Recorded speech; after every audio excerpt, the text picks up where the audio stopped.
So a couple of months ago, Lyft came out and said that they want all of their drivers' vehicles to be electric by 2030.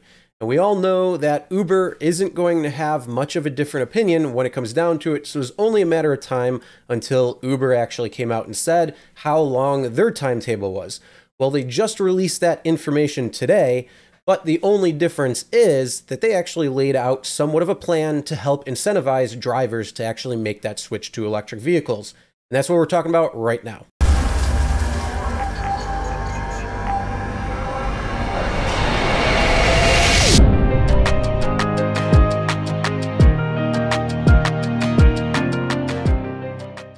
Hey everyone, Chris here from Real Rideshare Stories. If you're new to the channel and you're looking for different things within the rideshare industry, whether it's updates to what's going on, news, tips and tricks for passengers and drivers, or what actually happens on real rideshare rides, start now by hitting that subscribe button and ring the bell for notifications.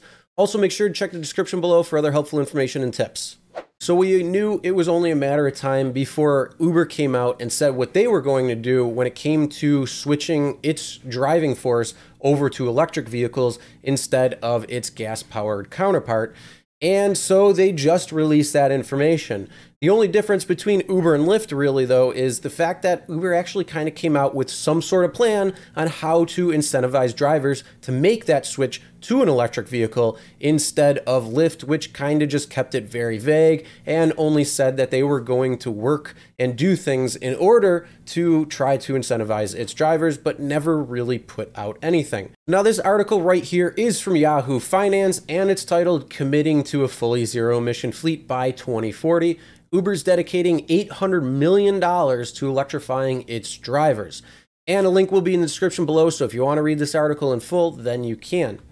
So it goes on and says, ride-hailing giant Uber is committing to becoming a fully zero-emission platform by 2040 and setting aside $800 million to help get its drivers using electric vehicles by 2025. The company said that it would invest further in its micro-mobility options as well as with the goal of having 100% of its rides take place on electric vehicles in the US, Canada, and European cities in which the company operates.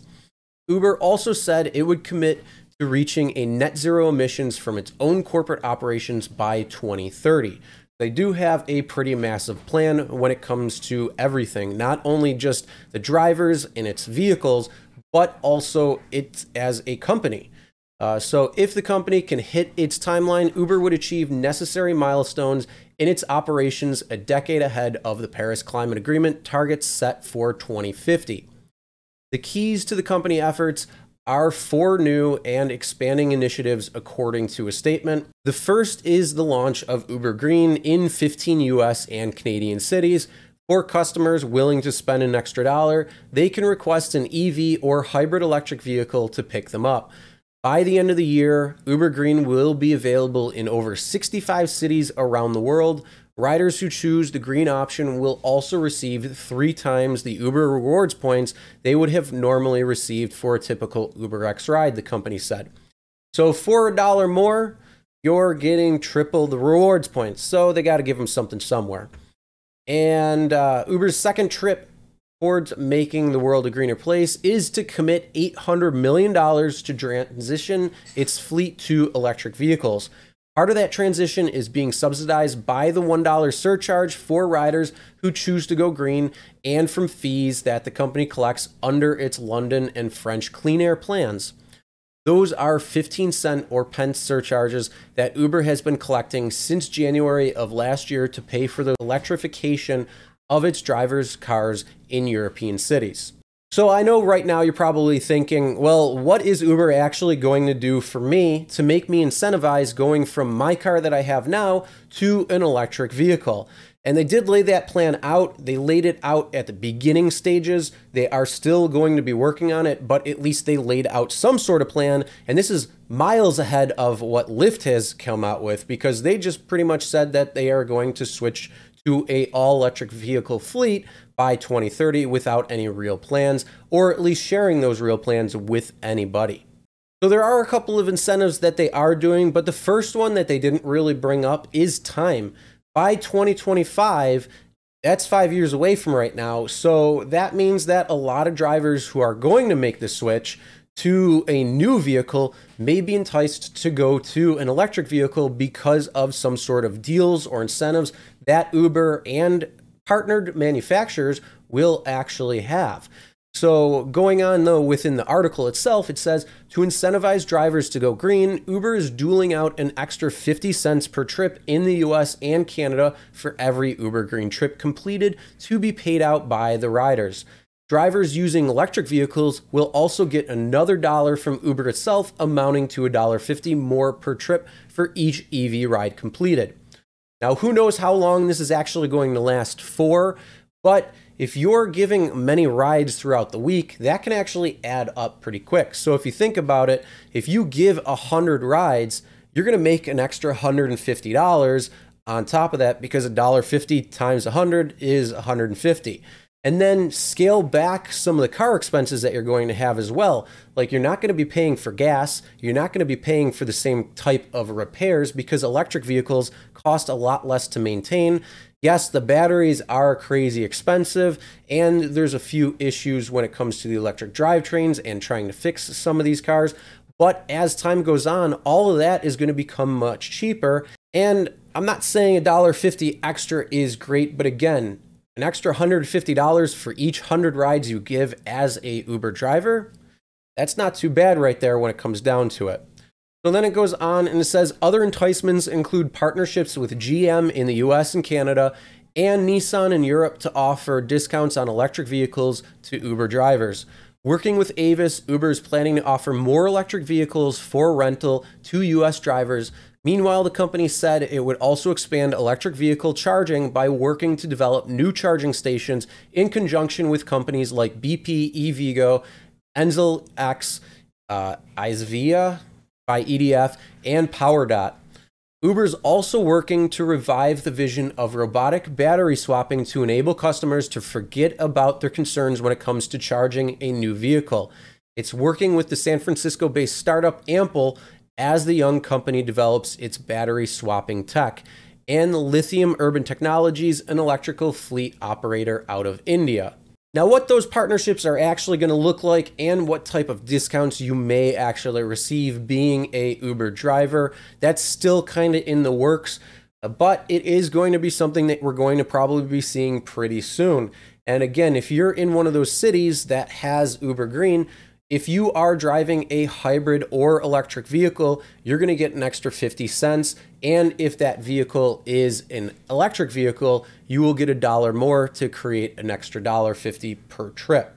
Now, again, I don't know how long that's actually going to last for, and they should probably be expanding this to all markets in the US, probably right now, just to help get to that $800 million incentive, because I'm sure there's a lot of people out there who probably would pay an extra $1 to say that they went green when it came to a Uber or Lyft vehicle. One of the things that I saw in another article is that Uber will not be deactivating drivers for those people who have not made the switch from a gas-powered vehicle to an electric. They said they want to work incentivizing instead of punishing drivers. So if that is actually true and they hold dear to that statement, that's actually kind of a little bit of a change for Uber from its normal stance of just saying do this or be deactivated. And one last thing about the time frame is each of these areas are going to be different. Their goal by 2040 is worldwide. US, Canada, and European cities are much quicker than that, so it's going to have a different time frame, which you're going to see 2025 and 2030 are those dates. And then it's going to be reaching to the rest of the world as well. Now, what are your thoughts on this? Will you be making the switch to an electric vehicle a little sooner than later? Do you think that it's going to be a good incentive for drivers with that $1.50 extra per trip? Do you think it should be something more? Whatever your thoughts are on this, comment below and let me know. Now, my thoughts on this is, hey, if you're going to incentivize me and give me more money per trip and maybe partnerships with certain manufacturers and then also $800 million towards purchasing a vehicle, okay, I'll take it. Why not? It's extra money in my pocket, and I was planning to make the switch to an electric vehicle in the next couple of years as more and more are hitting the market. So if you are going to give me benefits and incentives to do so when I was already planning on doing it, I'll take it. Now, my only drawback on this is I don't see Tesla when you come down to it. You have a partnership with GM in US and Canada, but why not Tesla? And I really know why they don't have it with Tesla, because Elon Musk came out and said that he wants to start his own ride-hailing app and company to compete with Uber and Lyft. So obviously they're not going to be partnering together, but Tesla is leaps and bounds ahead of the market when it comes down to it. But over the next few years, we're going to see a lot of car manufacturers switching over to EV vehicles, and that technology will probably be pretty strong from all companies. And maybe Tesla might not be that household name when it comes to EVs anymore. Either way, though, I do like it, and I think it's even better to have some sort of incentives to make me switch, even though, like I said, I've already been eyeing EVs. Now, I just hope that when it comes out and when I do make the switch, that I can actually double dip and get incentives from both Uber and Lyft, because why not? It would bring down the cost even more. Now that is the end of this video. Make sure you hit that subscribe button and ring the bell for notifications so you'll be notified every time a new video is uploaded. Also, if you enjoy this type of content, make sure you give it a thumbs up. It lets me know you want to see more things like this. And if you'd like to become a channel member and help support the channel, where we can help create more and better content as time goes on, you can do that by hitting the join button, which is next to the subscribe button, or the link in the description below. It would be greatly appreciated, but not expected, so don't feel pressured if you don't want to. As always, never drink and drive, always tip your drivers, your delivery drivers, and your shoppers, and we'll see you next time.